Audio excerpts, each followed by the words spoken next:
Well, here's the truth. I auditioned for so many years, and I was never good at it. So when you audition, I've been auditioning from basically 24 to 32-ish before New Girl happened. And it was 5 fails a week. And I would see the look of the people's faces where they would be like, oh yeah, Jake, we love you. So here's the thing. Midway through reads, I would watch people doing the small talk with each other where I'm like, oh, I'm losing the job right now. In real time. My failure right here. In this moment, I'm losing the job, and I don't know why. I see that in another like kind of like trope, I guess I see it in movies. That really happens. That just seems like basic humanity. Like someone is acting like someone is like singing for their supper in front of you. But I would imagine if you're on the other side and you do it's so boring 200 times a day or whatever, and it's just like I don't have the time to like coddle every single one of you. It becomes enough. Yes, no. There was a show on NBC years ago called Kath and Kim. And I think Mikey Day ended up getting the part, but there was this like wheelhouse part for me. I got a call from the agents. They're like, it was essentially a Nick Miller type part before I got on New Girl. And I'm like, oh, finally, I could do this. Wasn't too many lines, so I couldn't screw it up. I was ready to go.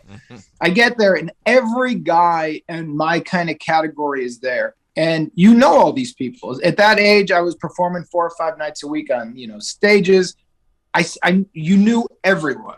So everybody's doing bits, and everybody's cracking up. And when I get there, the whole vibe is, you're all in this huge waiting room, and then there's the door where you audition, and you have to walk by, and everybody kind of razzes you. Every audition was taking like 20 minutes. Oh, no. And everybody's kind of vibe was like, you know what? They're workshopping everybody. It's pretty cool. And I'm like, great, man. I'll do better if I can loosen up. So not a joke. I walk in and they go, hey, Jake, we're really excited to see you. I'm like, excited to be here. I was like, great. I was like, man, I feel good. I start the first scene. There were 3 scenes. As soon as the first scene was done, which I think I was in there for 45 seconds, they go, thanks so much, Jake. Now, mind you, I've been doing so many jokes with everybody that when I walked out after 45 seconds, everybody laughed. Like, good bit. But then I had to do the humiliating thing where I'm like, no. They said that was it. And they're like, nice, man. And I was like, honestly, see you guys later. And as I kept walking, people kept thinking I was committing to the bit. When I got in the elevator, I'm like, this is as embarrassed as I get. That should be in a movie or a TV show. Like as the door's closing, seriously, guys, I'm serious. I'm not coming back after this. Yeah. This is it. It was, and I got texts from buddies who were there that they were like, "Oh man, sorry about that." And I was like, "Brother, all good." All good. You T9'd it too, so it took you 10 minutes. You're crying as you're coming out, like, "Oh god damn!" Throwing the exclamation points.